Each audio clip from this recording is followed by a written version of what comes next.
Hello everyone, my name is Maria and I am the artist behind Mary's Hobby. So it's a new week and I have another project for you. So today we will make over together this huge china cabinet. I will show you later like an overview so that you can understand how big this piece of furniture is. So it took me a lot of time. I need to confess. I think this is the longest flip I've done so far. I ran out of some supplies and that's why I had to postpone all the works a little bit, but I'm done. I'm finally done. It looks gorgeous. And yeah, let's start working on it. Because I'm dealing with a very shiny surface, I want to scuff sand the entire piece. Let me bring the camera closer and I hope you see the shine on this piece. So I want to avoid any problems with the adhesion. That's why I will scuff sand it. And because it's a pretty big one, I decided to go with the sander with some 240 grit sandpaper on the larger surfaces, and I will switch, so sanding by hand on the smaller surfaces.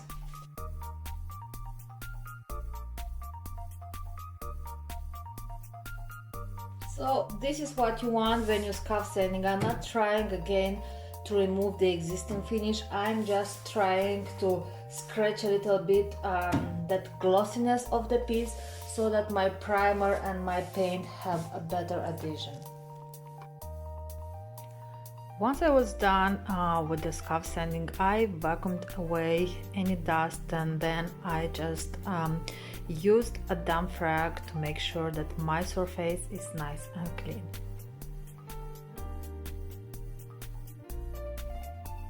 I already put a coat of primer on the entire piece and on the inside of the piece, because this is going to be the shelves.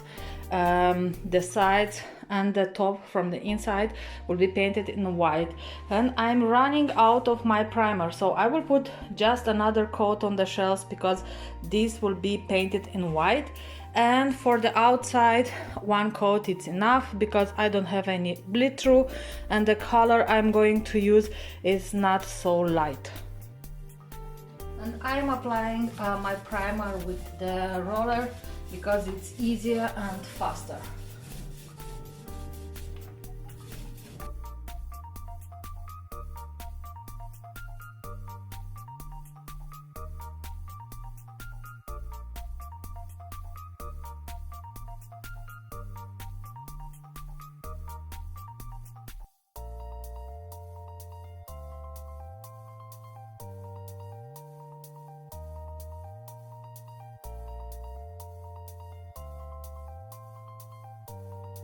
So before I paint, I'm taking some 240 grit sandpaper and I'm just lightly go over the surface just to be sure that my paint will go on a very smooth surface.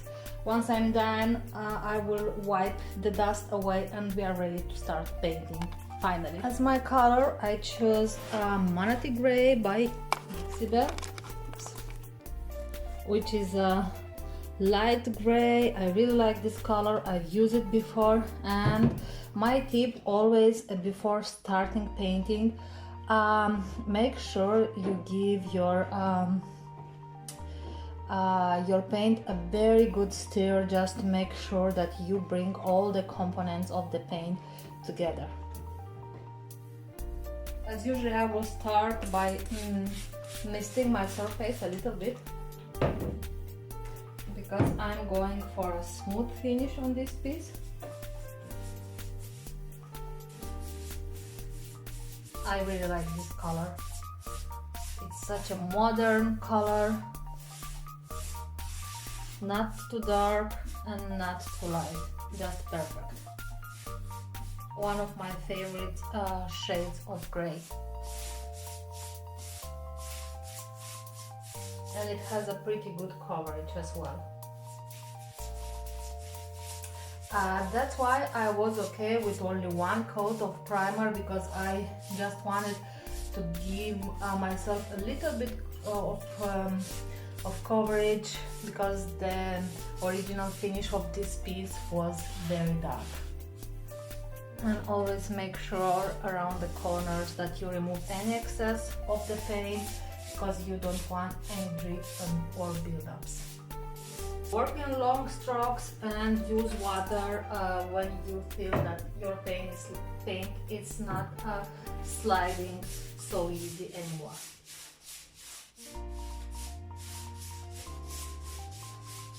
But don't use too much water, because you don't want to mess the formula of the paint.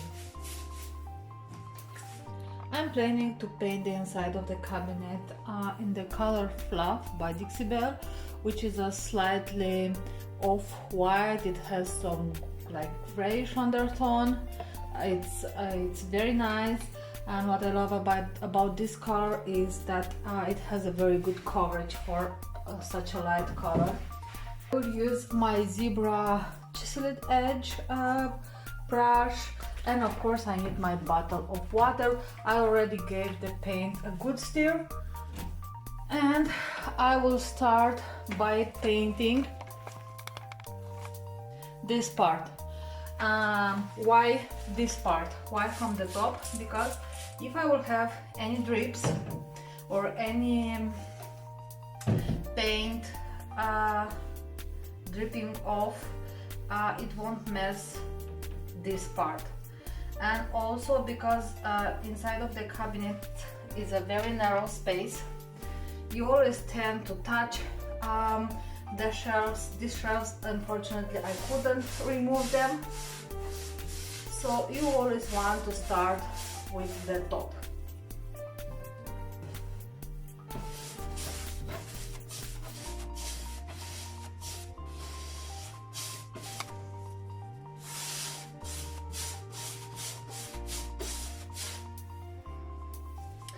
I have to confess that I hate painting the inside of the cabinet, but I also love to give a contrast with the color from the outside of the piece.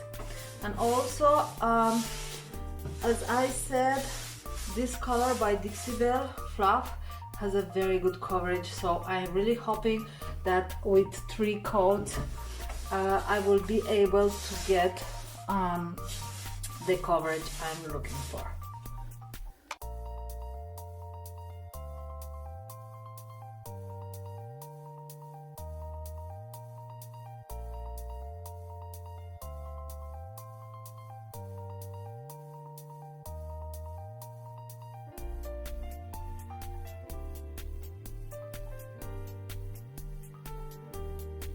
Okay, so I already put one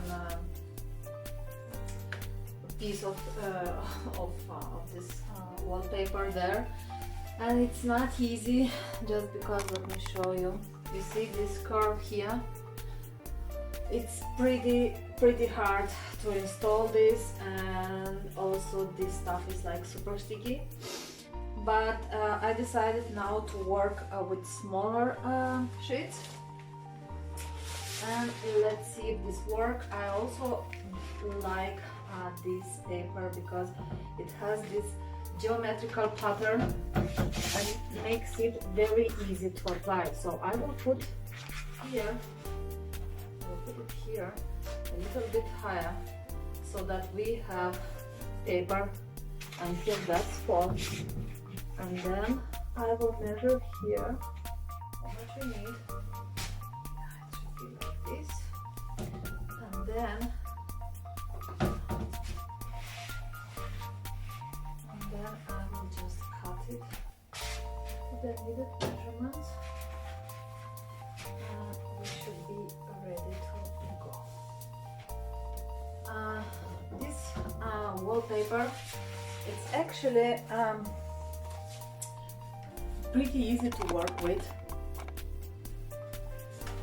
I did another dresser with this wallpaper, the yellow one.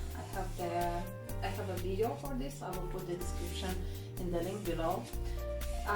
It's very easy to work with this when you don't have this curve there, and then you can remove the shelves. In this case, I wasn't able to remove the shelves because the shelves are nailed, and if I would remove them, there was a chance that after that I would, you know, I could ruin my paint. So I decided to let them in place. But as you can see, this makes it difficult to install my wallpaper. But anyway, you can do it. You just need a little bit more of patience. So this stuff comes in 2 sheets. Okay, yeah, this way. You have to peel off the back. Here.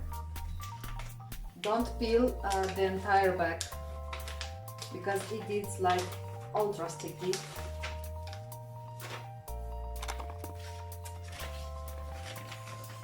Okay, let's put it in place here.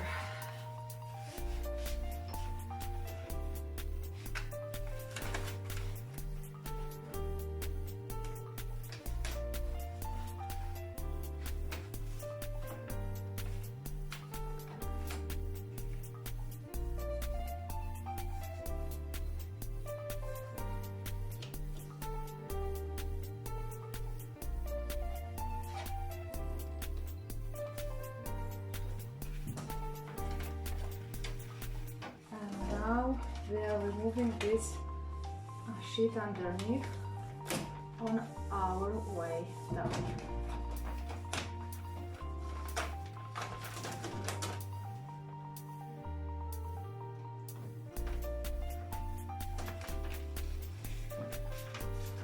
A little bit time, making sure that you remove any wrinkles that may occur, like here, for example.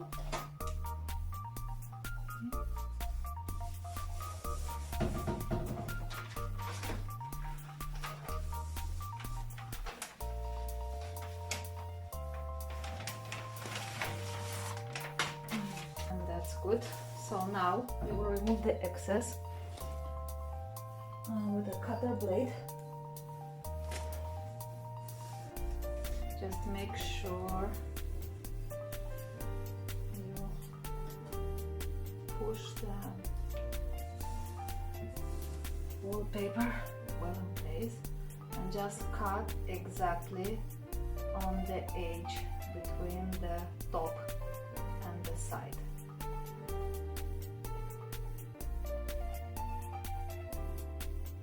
With a steady hand.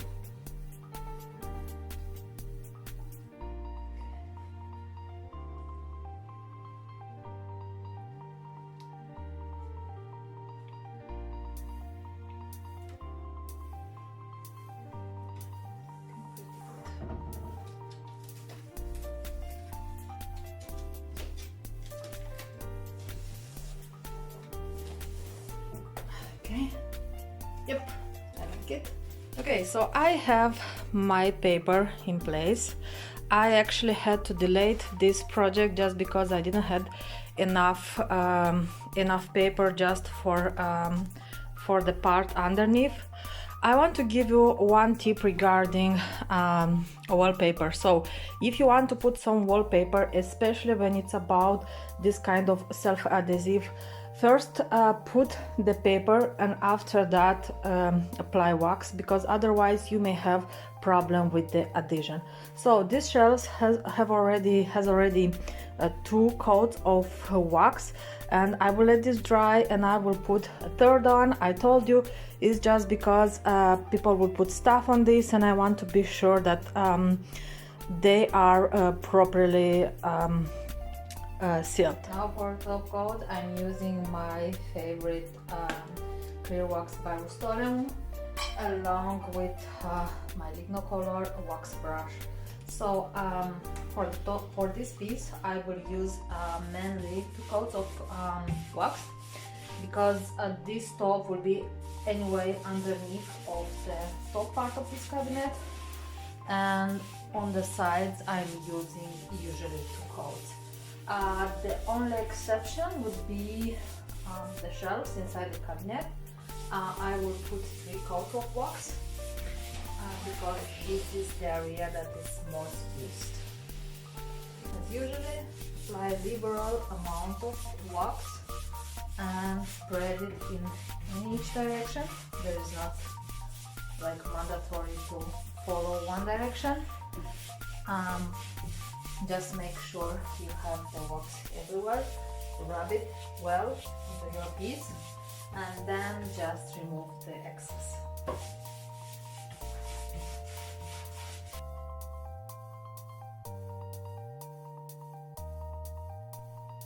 As you saw in other videos, I like to use a microfiber cloth to remove the excess of wax because they are very soft and lint-free.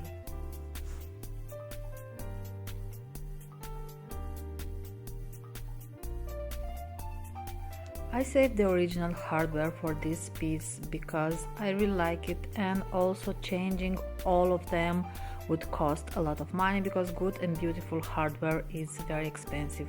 I clean it well with some dish soap and warm water, then I rinse them, and now I'm painting with some black paint by Lignocolor.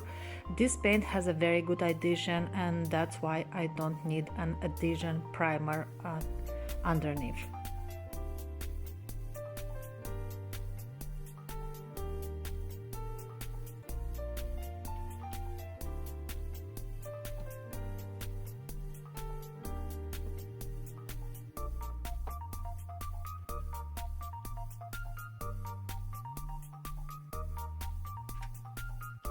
And I want to show you one mistake I made, because as I told you from the beginning, this channel is not about perfection, it's about also mistakes that can occur. So you see here I have some paint that came underneath the glass from the other part. So now I will take off the glasses, I will clean everything here, and then I will put the glasses back because I cannot leave them like this. This looks totally unprofessional.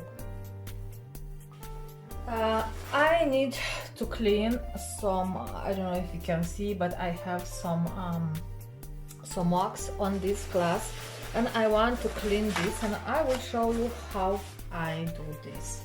So I'm taking some paper towels and some denaturated alcohol, and I will pour this directly. Okay, just a liberal amount,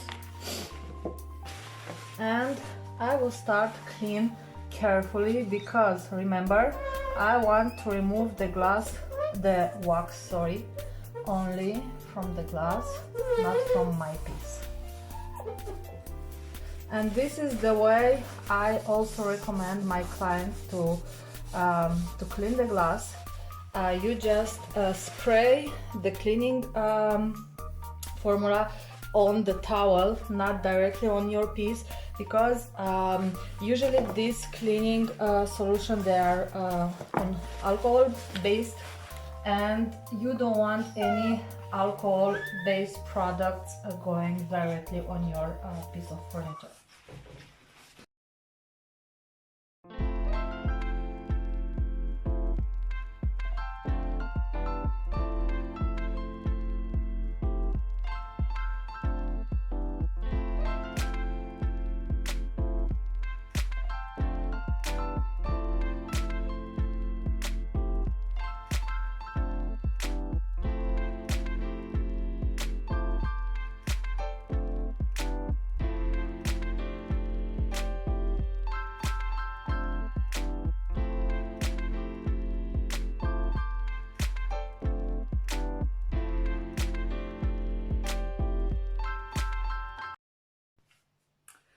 Okay guys, I hope you enjoyed this video and you like this piece just as much as I do. So if you like it, give me some thumbs up, hit that subscribe button and leave me a comment below. And I will see you next week. maybe with a new project and some new ideas. Thank you for watching. Bye!